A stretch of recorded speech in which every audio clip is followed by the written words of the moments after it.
El autoproclamado dictador más cool del mundo podría gobernar toda su vida. El Congreso de El Salvador aprobó la reelección presidencial indefinida. Las frases irónicas de Nayib Bukele ya no suenan a broma. Histórico en Colombia, por primera vez un expresidente es condenado por la justicia penal. Álvaro Uribe enfrenta una larga condena por fraude y soborno de testigos durante su juicio político. Se reaviva el escándalo Epstein. Entre peticiones de indulto, trasladan en secreto a Ghislaine Maxwell. Además, se reportan que el FBI censuró archivos clave. El nombre de Trump sigue en el centro de la polémica. Se rompe el círculo de lo zodíaco. Tras 20 años preso, México libera a Israel Vallarta, acusado de liderar una banda de secuestradores. La presidenta denuncia que todo fue un montaje. Así comienza su noticiero 24 horas.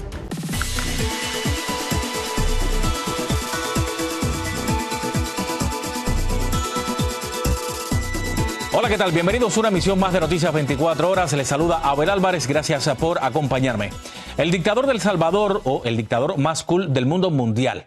Así, con ironía, Nayib Bukele se ha descrito en el pasado en su propia cuenta de X. Frases que alguna vez parecieron un juego en redes contra sus críticos que lo acusaban de concentrar demasiado el poder. Pero ahora, tras una votación del Congreso que permite la reflexión presidencial indefinida, esas palabras adquieren un peso distinto y reavivan el debate sobre si El Salvador va rumbo a convertirse en una dictadura. Vamos hasta El Salvador. Iván Manzano tiene las reacciones. El presidente Nayib Bukele ya no tiene obstáculos para buscar una reelección sin límites. Con un Congreso salvadoreño de mayoría oficialista y con solo 3 diputados de oposición, fue aprobada la reelección presidencial indefinida con 57 votos a favor. La posibilidad que el mandatario se perpetúe en el poder inmediatamente desató el debate entre la clase política. Si usted, pueblo salvadoreño, está de acuerdo con cómo un presidente desarrolló su trabajo, pues puede volver a votar por él. Solo el pueblo salva al pueblo y al final la soberanía siempre reside en la gente. Por más que gobernantes autoritarios o diputados serviles quieran poner todos los candados, cambiar la Constitución, apoderarse de todas las instituciones. La reforma a la Constitución también extiende el periodo presidencial de 5 a 6 años y elimina la segunda vuelta electoral. Los cambios también preocupan a la población, ya que Nayib Bukele entró al poder cuando no existía la reelección presidencial continua. En el 2021, con la Asamblea Legislativa en su poder, se le permitió buscar la reelección inmediata, lo que logró en las elecciones de 2024. Y ahora con esta reforma podrían tener un Nayib Bukele eterno. Ahora pues, de mi modo, así es que vamos a estar así como en Venezuela, en Cuba, que estuvo Fidel Castro durante no sé cuántos años, ¿verdad? Pese a los temores de una posible perpetuidad de Nayib Bukele, una gran mayoría celebra esta decisión, a pesar de sus métodos radicales en contra de las pandillas. Quienes lo apoyan celebran el clima que aseguran hoy se vive en el país. Yo le doy mi apoyo total, porque yo no quiero volver a lo que viví, a la inseguridad. Yo tengo un hijo. A todo esto, en repetidas ocasiones, Nayib Bukele ha sido claro contra sus críticos y en más de una ocasión ya mencionó que no le importa que lo llamen dictador. El capital político alcanzado por Bukele con la aniquilación de las pandillas parece inclinar la balanza de su lado. Para el partido oficialista Nuevas Ideas, se trata de una refundación del país. En El Salvador, Iván Manzano, Noticias, Estrella TV. En América Latina son pocos los países que permiten la reelección presidencial indefinida. En Venezuela, una reforma constitucional en 2009 eliminó los límites, permitiendo que un presidente pueda postularse sin restricciones. Por ejemplo, Nicolás Maduro ya suma 12 años en el poder. En Nicaragua, desde 2014, una reforma similar abrió la puerta a la reelección indefinida. Daniel Ortega lleva 18 años consecutivos en el poder y si se cuenta su periodo en la década de los 80, suma más de 23 años como presidente. En Cuba, aunque la Constitución limita los mandatos presidenciales, Fidel Castro gobernó con control absoluto desde la Revolución de 1959 hasta 2008. Luego lo sucedió su hermano Raúl Castro, quien estuvo en la presidencia hasta abril de 2018, cuando se dio el cargo a Miguel Díaz-Canel, el primer mandatario fuera de la familia Castro en casi 60 años. En el caso judicial más importante de la historia reciente de Colombia, el expresidente Álvaro Uribe recibió sentencia y enfrenta una larga condena por fraude y soborno de testigos. Vamos hasta Bogotá. Carolina Gómez nos dice cómo va a pagar por los delitos que cometió. Vamos a ver el siguiente reportaje. Buenas tardes, señora juez. 12 años de prisión domiciliaria y una multa que supera los $750.000 es la condena contra el expresidente Álvaro Uribe Vélez, declarado culpable de soborno en actuación penal y fraude procesal. La sentencia filtrada antes de su lectura oficial circuló por correos electrónicos debido a su extensión que supera las más de 1000 páginas. La filtración no sorprendió a los analistas de derecho, pero la severidad de la pena impuesta al exmandatario sí marcó un giro dramático en el escenario político y judicial del país. Ni siquiera la Fiscalía General de la Nación no hubiera podido prever una condena de este monto. 12 años es la máxima posible. Y segundo, que se haya hecho efectiva desde hoy, tampoco nadie lo hubiera podido prever. Uribe fue procesado en un juicio sin precedentes por 3 delitos, pero solo lo exoneraron de soborno simple. Según la jueza, fue hallado culpable de comprar testimonios en cárceles para desvirtuar la acusación del senador Ibar Cepeda sobre su presunto vínculo con grupos paramilitares. La prueba reina, grabaciones de un reloj espía y conversaciones interceptadas con su abogado. Condenar a Álvaro Uribe Vélez, identificado con cédula de ciudadanía 70-041-053 de Medellín, a la pena principal es de 144 meses de prisión, o lo que es lo mismo, 12 años de prisión, multa equivalente a 2.420.5 salarios mínimos legales mensuales vigentes. Aunque algunos aplauden la extensa explicación de la jueza, juristas advierten que esto va a dificultar el trabajo de la defensa significativamente. Pues es imposible que un ser humano con capacidades normales o incluso extraordinarias en 5 días se lea 1.112 folios y además de eso lo controvierta. La defensa pidió 5 días hábiles más para preparar bien la segunda instancia. Mientras tanto, el presidente Uribe pidió respeto a la jueza luego de que ésta, sin ninguna justificación, emitiera juicios de valor contra sus hijos en medio de la sentencia. Hoy mismo el presidente irá a casa por cárcel. En Bogotá, Colombia, Carolina Gómez para Noticias Estrella TV. Un tiroteo en un bar de Montana resultó en la muerte de al menos 4 personas. El violento incidente ocurrió por la mañana en la población rural de Anaconda. El presunto responsable, que sigue prófugo, fue identificado como Michael Brown, de 45 años. La oficina del sheriff informó que un equipo SWAT desalojó la casa del sospechoso y que el FBI participa en la investigación. 2 submarinos nucleares de Estados Unidos fueron posicionados cerca de regiones de Rusia por orden del presidente Trump. Esto luego de una fuerte advertencia del expresidente ruso Dmitry Medvedev, quien dijo que podría avecinarse una guerra y recordó que Moscú aún posee armas nucleares de la era soviética. Este viernes, el presidente Trump calificó las declaraciones como sumamente provocadoras y también añadió lo siguiente: las palabras son muy importantes y a menudo pueden tener consecuencias no deseadas. Espero que este no sea uno de esos casos. Y otra historia controversial.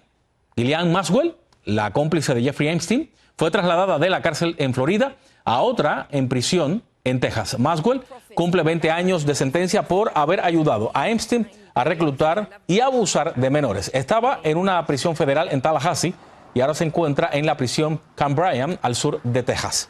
Esto ocurre cuando crecen los rumores de que podría recibir un perdón del presidente Trump. A propósito, revelan que, al parecer, el nombre de Donald Trump y de otras importantes figuras fueron tachadas de los archivos de Jeffrey Epstein. El medio Bloomberg reportó que directrices internas del FBI instruyeron a cerca de 1000 agentes que alertaran de cualquier mención del presidente en los archivos. Esto habría ocurrido en marzo durante una revisión de alrededor de 100.000 páginas de los documentos. Y es momento de hacer una pausa, pero no se muevan porque tengo más al regresar. Jueza federal frena expulsiones express del gobierno de Trump. ¿Qué inmigrantes se benefician con esta decisión? Le cuento. Una jornada de pérdidas en Wall Street. Le decimos qué provocó la caída en los índices bursátiles más importantes.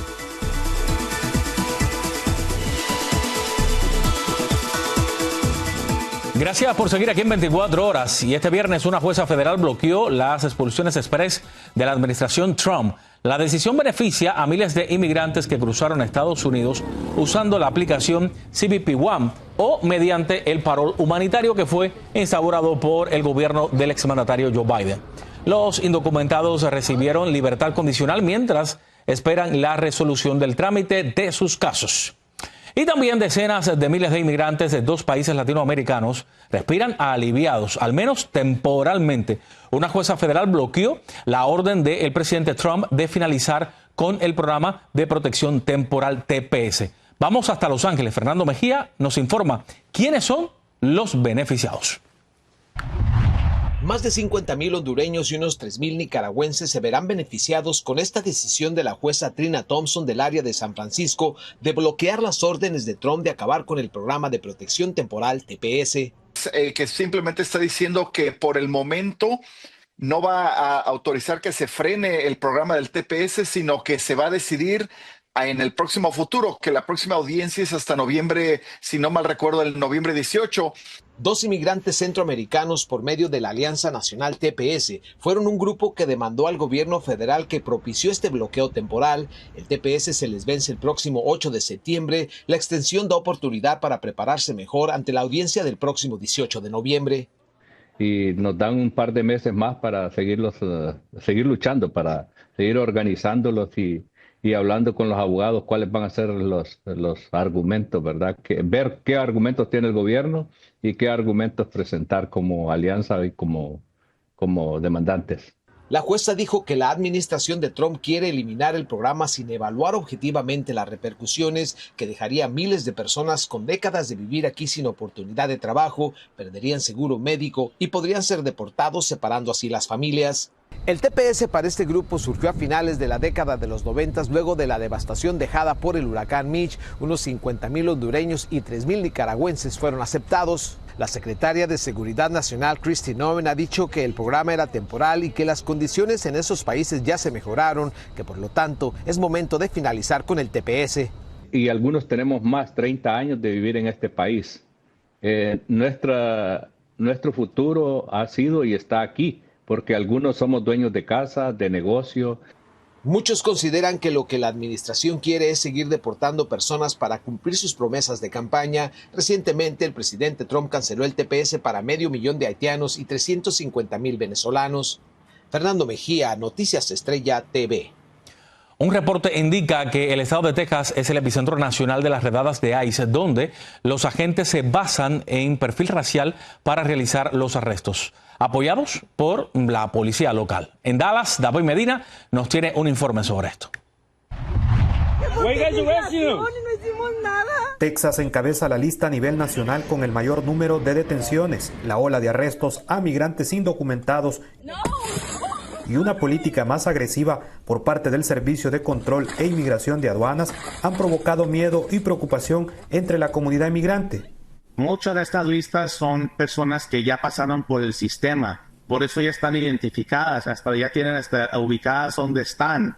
Entonces no andan, yo sí te puedo casi asegurar, no andan a ver en quién encontramos, a ver a cuál persona indocumentada en las calles de cualquier ciudad. No está sucediendo eso. La concentración de arrestos en estados como Texas, según los defensores de los inmigrantes, sostienen que los operativos están marcados por el uso de perfil racial y han resultado en múltiples detenciones indebidas y el grado en que las agencias policiales locales cooperan con ICE. En muchos de los casos, especialmente en lugares como Cleveland, Texas, que es otro lugar que está aquí al norte de Houston, ahí sí hay un operativo todavía más fuerte, donde la policía está parando casi a todas las personas y coincidentemente paran a muchas personas, jardineros, muchas personas que son inmigrantes, que son latinos. Datos oficiales indican que ICE realizó más de 109,000 detenciones en los primeros 5 meses del segundo mandato de Donald Trump. Texas concentra cerca del 25% de todos los arrestos realizados por ICE en ese periodo, incluyendo a Florida con un 11% y California con un 7%. Básicamente lo que inmigración ha puesto prioridad ha sido, hasta cierto punto, ciertas personas con un récord criminal o previas deportaciones, pero también tenemos personas que no tenían récord criminal, que no tienen deportaciones, pero que simplemente no han procesado un caso de inmigración, no tienen un estatus migratorio.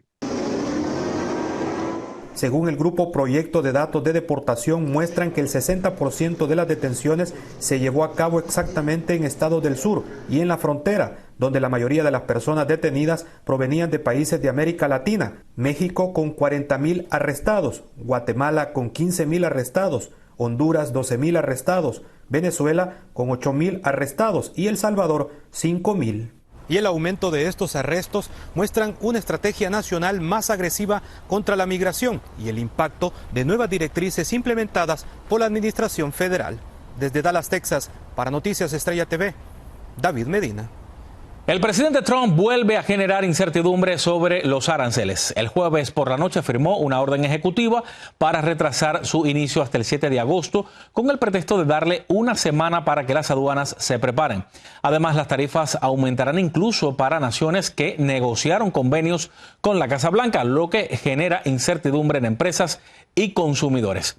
También en los mercados de valores, este viernes los índices bursátiles más importantes abrieron y cerraron a la baja. El Dow Jones cerró con 1.2%. El S&P 500 lo hizo con 1.6% y el Nasdaq con 2.2%. El dólar también cayó 1.1% contra las 6 monedas extranjeras más grandes. Los mercados también fueron golpeados por el flojo reporte de empleos, señales que el mercado laboral se está enfriando. Mire los números.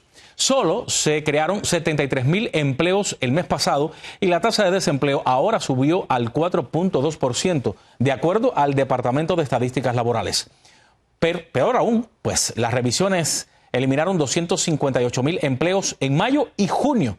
El aumento de empleos en mayo se modificó de 144,000 a solo 19,000, mientras que en junio se redujo de 147,000 a tan solo 14,000. Horas después de conocerse el informe, el presidente Trump dijo que ordenará despedir a la comisionada de Estadísticas Laborales. Y así nos vamos a otra pausa. Cuando regrese, la presidenta de México hace fuertes acusaciones tras liberación de presunto líder de una banda de secuestradores después de 20 años. Los detalles cuando regrese.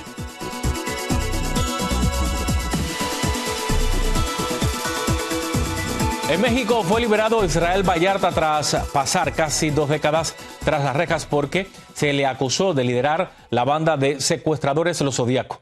Él insiste en su inocencia y amenaza con revelar nombres. Vamos hasta la Ciudad de México. Víctor Blázquez tiene sus primeras palabras en libertad. Yo siempre supe que fui inocente y eso fue lo que me mantuvo. La esperanza de que sabía que algún día se iba a hacer justicia. Estas son las primeras palabras de Israel Vallarta tras ser liberado, acusado de liderar una banda de secuestradores llamado Los Zodíaco en el sexenio del expresidente Felipe Calderón. Después de 19 años, 8 meses, sin sentencia, fue absuelto.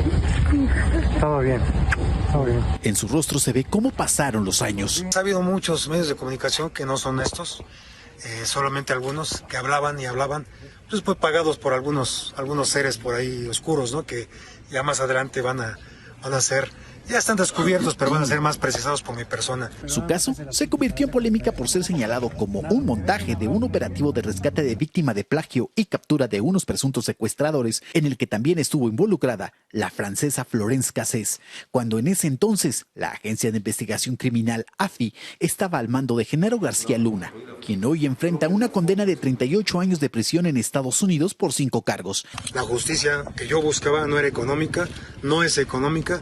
Sé que tengo por ahí reconocimientos de inocencia por parte de CNDH y otros organismos. No es venganza, pero sí debería de haber justicia. La presidenta de México, Claudia Sheinbaum, celebró la liberación de Vallarta, además de pedir no olvidar el supuesto montaje televisivo de noticias en 2005. No se nos puede olvidar cómo fue la detención y el montaje televisivo conducido por Loret de Mola. ¿Y de quién fue el montaje? Pues de García Luna. Al ser absuelto, Israel Vallarta quedó libre de todo cargo y si quiere la reparación del daño tendrá que iniciar un proceso para después entrar a juicio y que el Estado lo reconozca como una víctima. En Ciudad de México, Víctor Blázquez, Noticias Estrella TV. Y un perturbador video muestra a un hombre secuestrando a una niña de 3 años en un centro comercial, esto en Virginia. Mire, el hombre identificado como Andrés Cáceres se acerca a la pequeña, la abraza y se la lleva. Poco después, el padre de la menor lo encuentra y se la quita. Cáceres, de 26 años, quien padece esquizofrenia y tiene un violento historial, le dijo que solo la estaba ayudando a hallar a sus padres. Poco después fue arrestado con un auto robado. En Nueva York, un hombre, al parecer ebrio, causó conmoción en el aeropuerto internacional Buffalo. Mire lo que hizo.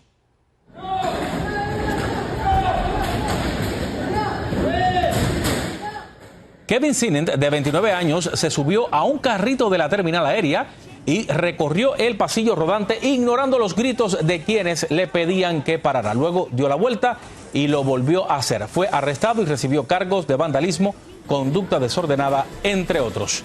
Y con esto vamos llegando al final. Soy Abel Álvarez. Gracias por informarse conmigo aquí en 24 horas. Buen fin de semana.